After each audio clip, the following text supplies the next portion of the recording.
जंगल में जग्गा चील रहा करता था। जग्गा चील के पास एक बहुत बड़ा गाजर का खेती था, लेकिन ना जाने कौन न कौन आके रोज रोज जग्गा चील के गाजर की खेती में से गाजरे चुरा लिया करता था। बस एक बार वो जो भी चोर है वो पकड़ा गया ना, तो मैं उसको जीवित नहीं छोड़ूंगा, जिंदा जला दूंगा मैं उस चोर को, बस एक बार पकड़ा जाए। इतना कह के जग्गा चील वहाँ से अपने गुफे में चला जाता है। जग्गा चील के जाते ही वहाँ पर कालू कौवा आता है और जग्गा चील का गाजरे खाने लगता है।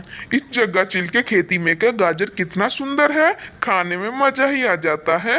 और ये जग्गा चील कितना बेवकूफ है, मैं रोज इसके खेती में से चोरी कर लेता हूँ और इसे पता भी नहीं चलता। ना कह के कालू कौवा वहाँ से अपने घर चला जाता है। चलो, आज उस चोर ने फिर से मेरे गाजर के खेती में से गाजरे तोड़ लिए और इतने सारे गाजरे बाहर फेंक दिए। मैं तो उस चोर को छोड़ूंगा नहीं, मुझे कहीं ना कहीं से उस चोर का उपाय लगाना पड़ेगा। ना कह के जग्गा चील मिट्ठू तोते के पास चला जाता है। जग्गा चील जाके मिट्ठू तोते से मदद मांगता है। अरे देखो जग्गा भाई, मैं आपकी मदद तो नहीं कर सकता, लेकिन हाँ एक सलाह जरूर दूंगा। ये सब के मामले में बंटी कबूतर बहुत आगे है। आप बंटी कबूतर के पास जाइए और अपना सारी बात बताइएगा। बंटी कबूतर जरूर इसका कोई ना कोई उपाय निकाल देगा। अब जाइए जग्गा चील भाई। इतना सुनकर जग्गा चील तेजी से बंटी कबूतर के पास चला जाता है। अरे बंटी प्लीज मेरी मदद करो। मेरा मदद कोई नहीं करता क्योंकि मैं चील हूँ, लेकिन मैं तुमको कुछ नहीं करूँगा। प्लीज बंटी मेरी मदद करो। अरे जग्गा भाई, ऐसी बात नहीं है, मैं आपका मदद जरूर करता, लेकिन मेरा दोस्त टिम है ना, उसकी बिटिया का शादी है, मैं उसी शादी में जा रहा हूँ, तो आज मैं आपका मदद नहीं कर सकता। लेकिन हाँ, मेरे से भी एक चालाक चिड़िया है, उसका नाम है टुनटुनी। आप उसके पास जाइए, वो जरूर मदद करेगी आपका।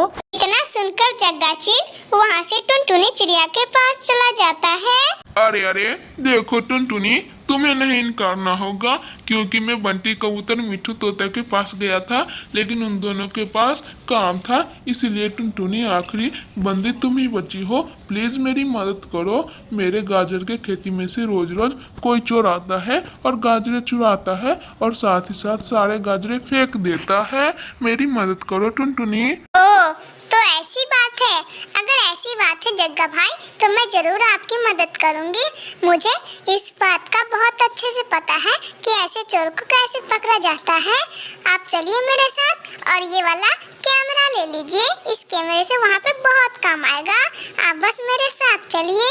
इतना कहते जग्गा चील और टुनटुनी चिड़िया वहाँ से चले जाते हैं। अरे लीजिए जग्गा भाई, अब मैंने पेड़ पे कैमरा लगा दिया है और ये कैमरा जो भी चोरी करेगा वो सब रिकॉर्ड कर लेगा। आप बेफिक्र होके घर जाइए और अगले दिन आपको खुद पे खुद पता चल जाएगा कि चोर कौन है। इतना सुनकर जग्गा चील बेफिक्र होके अपने गुफे में सोने चला जाता है। फिर से कालू कौवा वहाँ पर आता है। ओहो ला, आज मैं फिर से गाजर खाऊंगा, ला। इतना कह के कालू कौवा जग्गा चील के खेती में से मस्त होके गाजरे खाता है, लेकिन उसे तो पता ही नहीं था कि इस बार वो पकड़ा जा सकता है, क्योंकि उसके पीछे कैमरा जो लगा था। कालू कौवा वहाँ से गाजरे खा के चला जाता है। अगले दिन चोर को पकड़ने के लिए टुनटुनी चिड़िया सुबह सवेरे जग्गा चील के गुफे में आ जाती है।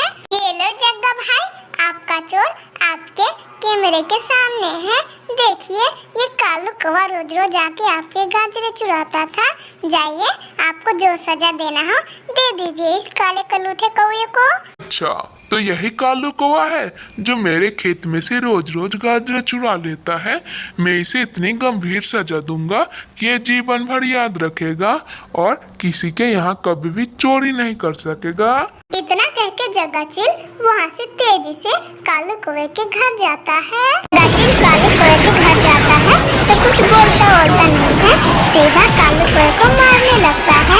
नीचे कौवे, तू मेरी गाजर चोरी करेगा, मैं तुझे आज जिंदा नहीं छोड़ूंगा, मार डालूंगा मैं तुझे। कैसे भी करके कालू कौवा वहाँ से जान बचा के भाग जाता है। मेरे प्यारे दोस्तों, अगर आप लोगों को ये कहानी अच्छी लगी हो तो प्लीज़ लाइक एंड सब्सक्राइब करके बेल आइकन दबाना ना भूलिएगा। और हाँ, आपका धन्यवाद।